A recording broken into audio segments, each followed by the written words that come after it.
peut-être que les Tchadiens vont accepter qu'ils mettent sur pied un gouvernement, par exemple, d'union nationale. Oui, là, c'est notre devoir d'y aller. Mais tous ces traficotages qui fait par début depuis, je ne sais pas combien d'années, on a quitté le gouvernement depuis 2001. Volontairement, on ne m'a pas renvoyé. Hein. Volontairement, j'ai quitté le gouvernement parce qu'on m'a proposé un marché que j'ai refusé. Lequel? L'histoire le dira. Mais vous pouvez le dire, l'histoire. En 2000, ça c'est un autre problème des hommes politiques. J'étais ministre d'État, ministre de l'Agriculture en 2001.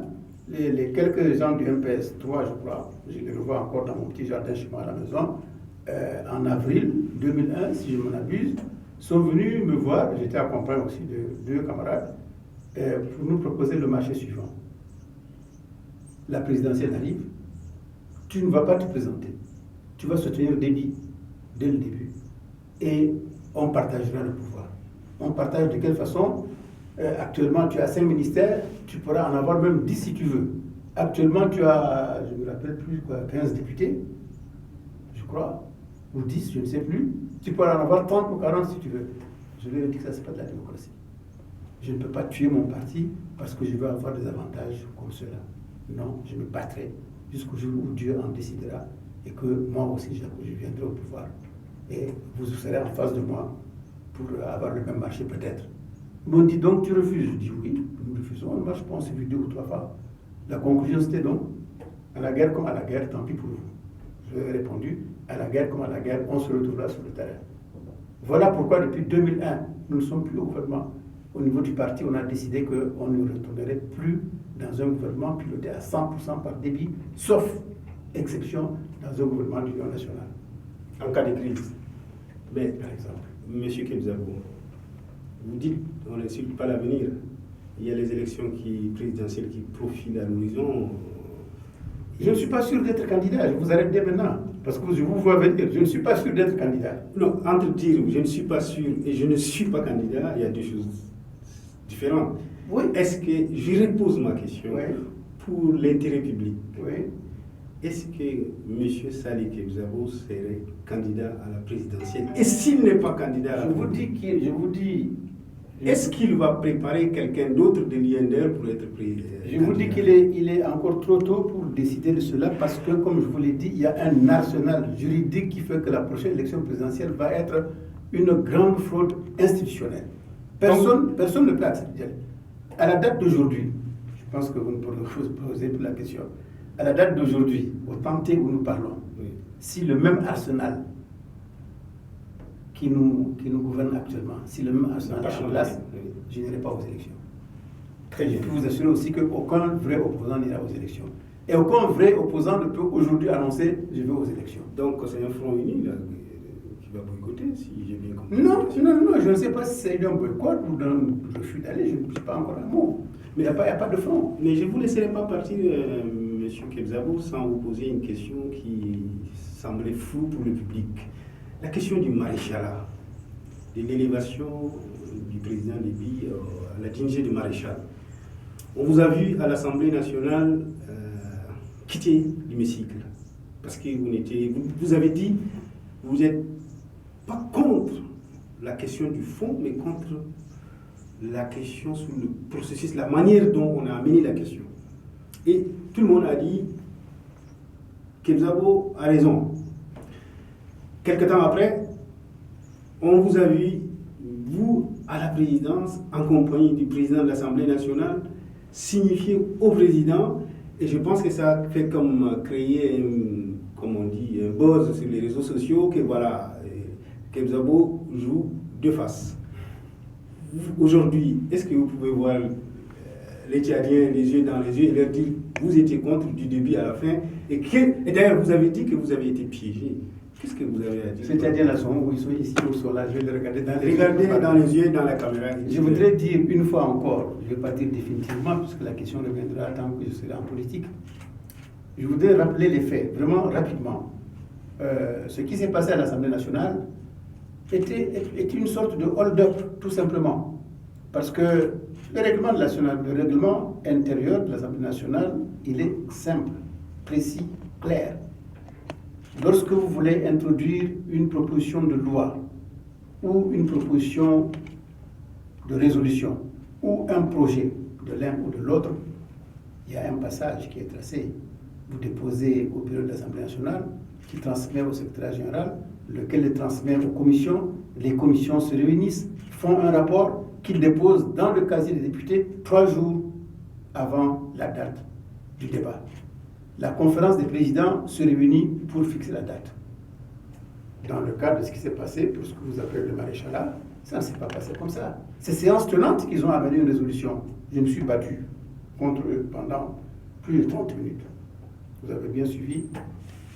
Comme ils disent qu'ils sont plus nombreux, ils sont passés au vote pour imposer cela. Mais je dis que ce maréchal-là, il a un mauvais goût. Il a un mauvais goût parce qu'il est malin, tout simplement. Ce que je leur ai proposé aurait pu vraiment leur donner l'opportunité de le faire dans toute la grandeur que cela pouvait nécessiter. Parce que je leur ai proposé tout simplement de revoir leur copie, pas dans son contenu, mais dans la méthode, pour qu'on reporte les débats en respectant les délais et le règlement de l'Assemblée nationale, tout simplement. Ils n'ont pas voulu, ils sont passés en force et ils ont obtenu la résolution. J'ai claqué la porte. Tout le monde a suivi ça. Comment se fait-il que le même Kazabo qui a claqué la porte se retrouve devant le même maréchal, entre guillemets, pour le féliciter? C'est la question. La question, c'est que vous étiez rendu à la présidence. C'est ça la question que vous avez posée. C'est ça la question. Donc, c'est ça qui... Comment est-ce que je me suis rendu à la présidence? Et vous-même, vous avez dit que vous avez été piégé. Ce jour-là, je suis venu à une séance plénière à 10h, grosso modo. Puis j'ai trouvé que la séance n'avait pas commencé, que le président appelait tous les présidents du groupe dans son bureau. Président du groupe, je suis sans monter dans le bureau du président. Le président de l'Assemblée nationale, pour m'entendre dire, ainsi que d'autres, que le protocole a appelé, parce qu'il y a un rendez-vous à la présidence, et que le temps du président est compté, que c'est urgent, il ne faut plus qu'on traîne, on est en retard. Moi, vous savez, je suis bête et discipliné. Le président nous attend, l'Assemblée nationale, j'ai pris mes affaires, mon calepin et mon stylo, et j'ai suivi le président de l'Assemblée nationale à la présidence de la République. Là, j'étais évidemment surpris dans la méthode, parce que quand on est, d'abord avant qu'on entre, ils sont venus appeler le président de l'Assemblée nationale et le président du groupe parlementaire MPS. J'ai commencé à me douter, peut-être me tromper, je ne sais pas, de quelque chose. Je dis bon, peut-être qu'ils ont une concertation à faire, c'est possible. Ça a duré une bonne vingtaine de minutes, puis ensuite ils sont venus nous appeler. Ce qui m'a surtout surpris, c'est que quand le président des pays est entré, qui s'est assis, le directeur du protocole est venu, comme si c'était une séance organisée, donner la parole à l'Assemblée nationale. Là, j'ai trouvé que c'était anormal. Je dis bon, mais de quoi va-t-il parler? On va écouter. Il sort un papier et il se met à lire les louanges du président Déby à propos du maréchal. Je ne sais pas si cet enregistrement doit exister. Du début, ça a duré un bon quart d'heure. Le président aussi a parlé une vingtaine de minutes. Cette séance-là a duré plus de 30 minutes, 40 minutes. Du début à la fin, je n'ai pas levé la tête. Je n'ai pas approuvé quoi que ce soit. Je n'ai pas applaudi comme eux, ils ont applaudi une dizaine de fois durant les 2 déclarations. Donc, ça veut dire que je n'approuvais pas. Maintenant, j'entends dire, mais s'il n'est pas d'accord, pourquoi il n'est pas sorti? Mais les gens croient que la présidente de la République, c'est une salle d'école, c'est une salle de classe. Non. Moi, je suis respectueux des institutions de ce pays. Mais même si je suis contre le président Déby, c'est quand même une institution de la présidence. Et donc, on ne se lève pas comme ça pour un débat comme celui-là pour dire moi je sors, je ne suis pas d'accord. Si c'était une rencontre avec les partis politiques, comme même là, ça fait mal élevé que de se lever pour claquer la porte. Moi, je suis bien élevé. Mais non seulement je suis bien élevé, mais je suis élevé dans le sens de l'État et de la République. Je respecte les institutions du pays, quelles que soient les personnes qui les incarnent. C'est pas Déby, c'est la République. Et donc, je vais finir. Et donc, je dis tout de suite que je ne pouvais pas ni me lever pour sortir, ni à la fin de la séance demander la parole, comme certains le suggéraient, pour dire que je ne suis pas d'accord avec vous.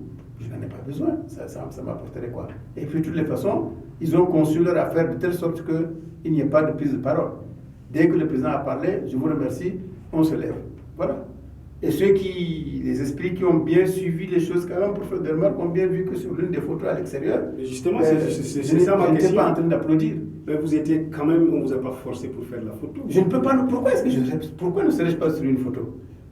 Pourquoi? C'est ça l'éducation. Mais c'est ce qui a été brandi, mais l'éducation, comme quoi c'est la preuve que Kebzabo joue. Mais quelqu'un vous a brandi aussi une photo où j'avais les mains au dos. Il n'a pas applaudi, il n'a pas levé la main. Il a les mains au dos pendant que les autres applaudissaient. Cette photo aussi existe. Mais vous aurez pu, à l'Assemblée nationale, avant de partir, exiger quand même de savoir de quoi il s'agit. Ça ne se passe pas comme ça, en tout cas pas au Tchad. Lorsque le président de la République française... Alors, déclinez alors. S'il vous plaît.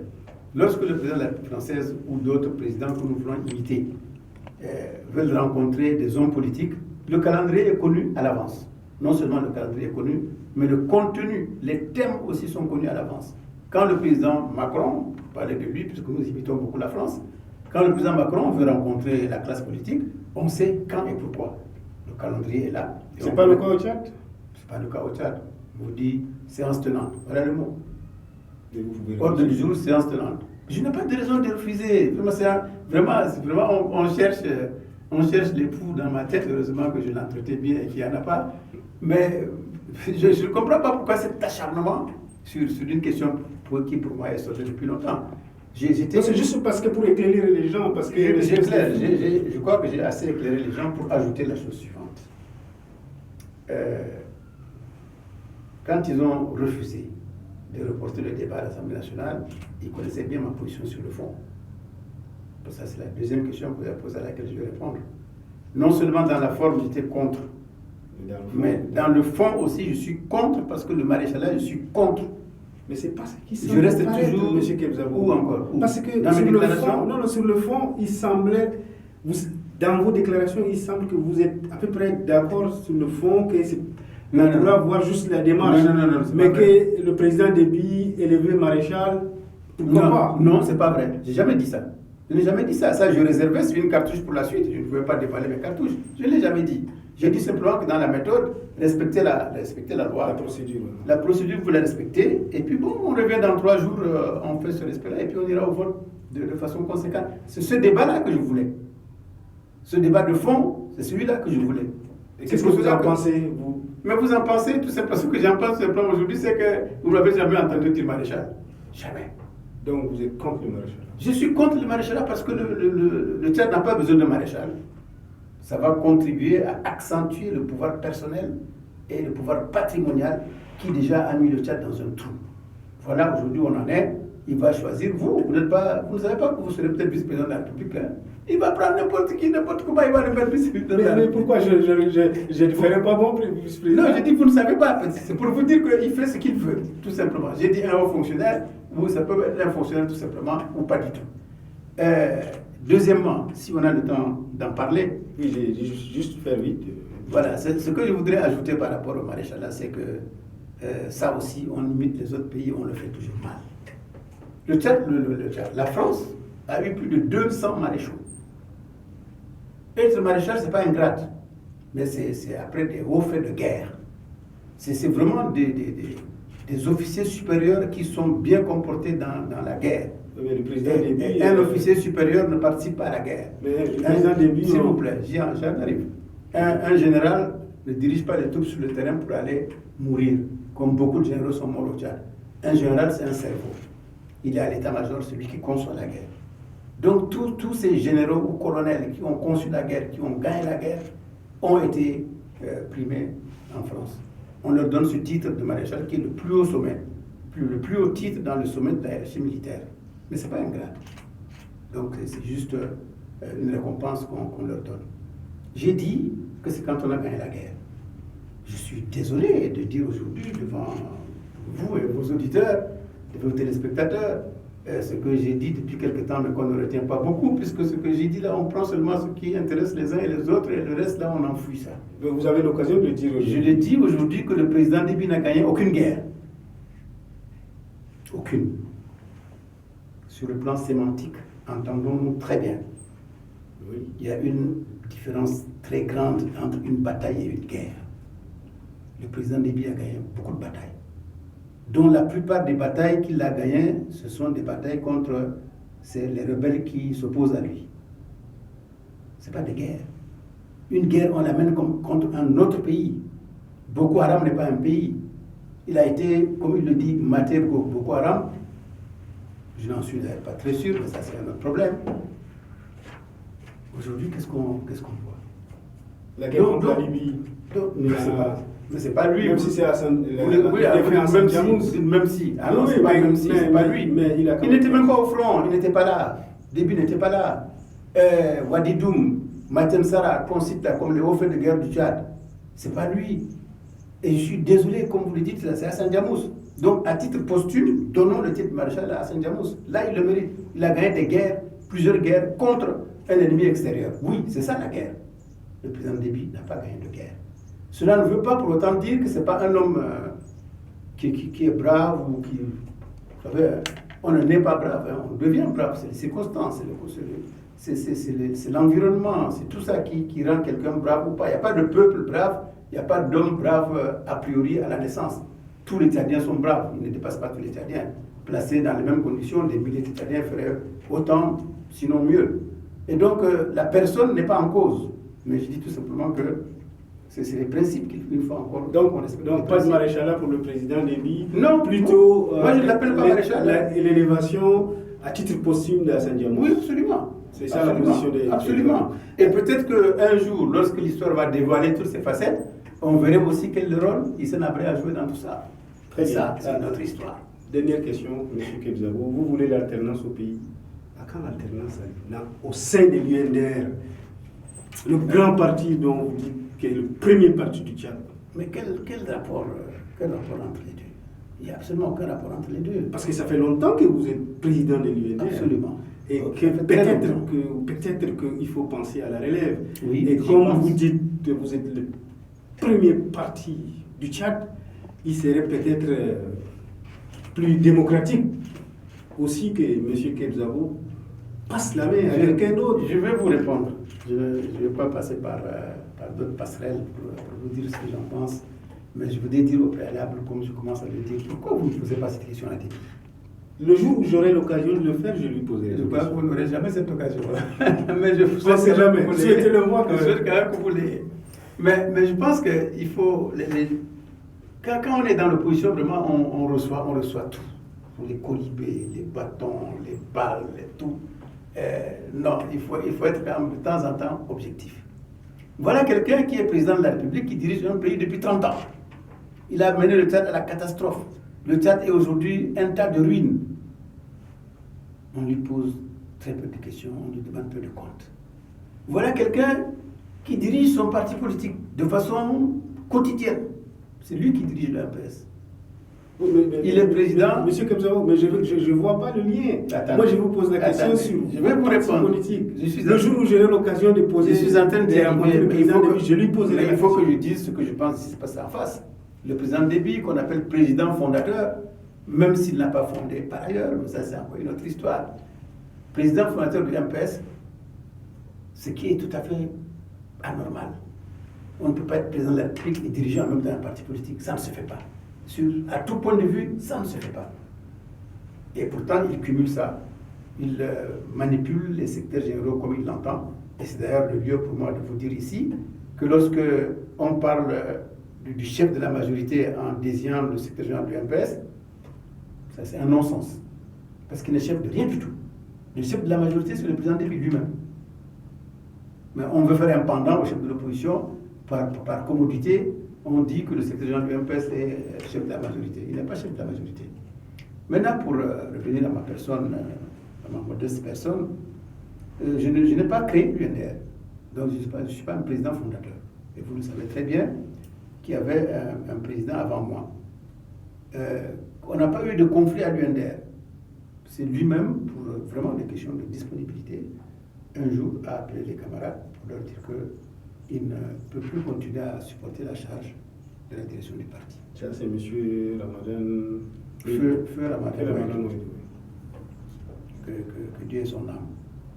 Et c'est donc dans une concertation qui a abouti à un consensus que les camarades m'ont confié la charge de diriger l'UNDR. l'UNDR est peut-être, je dis peut-être, j'espère qu'il y en a d'autres, mais je parle de ce que je connais. L'UNDR est peut-être et sans doute le parti le plus démocratique dans ce pays.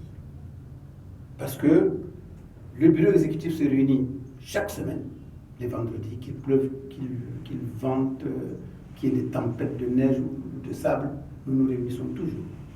Si jamais cette réunion est ratée pour une cause extrême, elle est reportée immédiatement à 48 heures après. Nous nous réunissons constamment. Et le bureau exécutif de l'UNDR n'est pas composé de banabana. Hein. C'est des intellectuels, des professeurs d'université, des docteurs, des cadres supérieurs et autres hein, qui sont dans cette enceinte-là. Les banabana, c'est quoi? Banabana veut dire vraiment le tout va. Le tout va, c'est-à-dire des gens qui n'ont absolument tout le monde. Absolument aucun niveau. Non, c'est donc un rassemblement de cadres supérieurs qui ont une opinion. Ce n'est pas des bénis oui. Il y a donc un débat au sein de notre parti à ce niveau-là. Il y a un débat, puisque nous réunissons ce qu'on appelle le Conseil national chaque année, invariablement, on ne rate jamais. Il y a un congrès. Le congrès est le haut lieu de débat du parti. Tous les militants sont là, on débat de toutes les questions sur la vie du parti. Voilà pourquoi je dis que ce parti-là, un parti aussi vivant, il n'y en a pas. Il y en a peut-être très peu. Alors, en tout cas, ce n'est pas le MPS. Alors l'alternance. J'y arrive. Mais je ne vais pas finir ce chapitre-là sans vous dire pourquoi j'ai dit tout à l'heure que nous sommes le plus grand parti de ce pays. Quand vous allez aujourd'hui à Bardaï, même le MPS n'y est pas. Ça va vous trouver extraordinaire. Et c'est pourtant la vérité, c'est la stricte vérité. À Bardaï, aujourd'hui, il n'y a que le drapeau de l'UNDR qui est là. C'est le seul parti qui existe. Demandez au MPS d'aller planter son drapeau là-bas et vous verrez le résultat. Nous sommes présents sur tout le territoire, sur l'ensemble du territoire. Dieu m'a donné la force, l'imagination, la créativité de modeler ce parti avec l'aide de tous les camarades morts, paix à leur âme, et ils sont nombreux, qui ont contribué à ce travail immense qui fait aujourd'hui de l'UNDR une machine infernale qui aujourd'hui, dans des conditions tout à fait normales, va faire bouger le Tchad. Pourquoi parle-t-on d'alternance? On parle d'alternance souvent parce que ce n'est pas votre cas. Mais je sais que dans beaucoup de cas, si vous voyez quelques abos, demandez-lui pourquoi il est sur la tête du UNDR. L'alternance, c'est quelque chose de tout à fait naturel. C'est comme le pouvoir. Mais c'est sans doute 100 fois moins que le pouvoir comme charge. Et pourtant, j'ai commencé à parler de l'alternance de l'UNDR depuis plus de 15 ans. Et de façon plus persistante depuis le congrès de Mondo en 2014. Qu'est-ce qui l'empêche? Non, il n'y a rien qui l'empêche. Les militants étaient médusés, ils n'y pensaient pas du tout. Je leur ai dit non, il faut y penser. Je suis aussi un être humain comme vous, je suis une machine qui s'use. J'ai aujourd'hui un certain âge à partir duquel la production, qu'elle soit intellectuelle, physique ou autre, s'amoindrit. Et c'est tout à fait normal. C'est ainsi que Dieu nous a conçus. Et donc, au-delà d'un certain nombre d'années, ce n'est pas normal. Le débat suit son cours au sein du parti.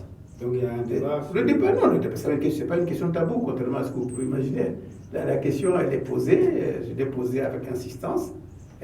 Une commission même avait été mise sur pied pour y réfléchir. Le débat continue, puisque nous avons encore 2 ou 3 ans pour le prochain congrès. Mais j'espère qu'avec l'aide de Dieu, je prie Dieu de faire en sorte que l'alternance, qui n'est pas le vrai mot dans le sens du parti d'ailleurs, c'est pas que la succession, que le mode d'évolution, que l'équipe qui va diriger le parti dans les prochaines années hérite d'un parti très fort et puissant, comme c'est le cas, et que cette lutte-là, elle continue encore jusqu'à ce qu'on prenne le pouvoir. Donc, l'INDR, le grand parti, le premier parti du Tchad, et pourtant, on dit que l'INDR est un parti Moyo-Kébi, du grand Moyo-Kébi, et presque un parti exclusivement Moundan. Qu'est-ce que vous pouvez pas dire grand Moyo-Kébi et dire Moundan. J'allais vous dire, non, je l'ai aussi. Mais non, mais ça se dit, ça se chichonne. Bien, non, ça ne se pas, ça se dit. Voilà. Qu'est-ce que vous répondez à ça? C'est un parti Moundan? Nos adversaires le disent et savent très bien que l'implantation du parti, aussi bien que l'adhésion populaire au parti, est plus forte ailleurs qu'à l'éré, contrairement à ce que les gens croient. Voilà. Monsieur Kebzabo, merci d'être venu. C'est moi qui vous remercie. Yal-Tchad Presse, restez bien informés. Vous voulez les vraies infos sur le Tchad? Nous aussi. Yal-Tchad Presse est un journal d'information et d'opinion numérique indépendant. Nous sommes des professionnels, nous collectons les informations puis les vérifions pour vous. C'est la base de notre travail. C'est ce qui fait notre crédibilité depuis 1999. Disponible 24 heures sur 24, 7 jours sur 7, nous décrypterons l'actualité quotidienne pour vous offrir une information objective, fiable, indépendante, sans concession. Yal-Tchad Presse, informez-vous pour de vrai.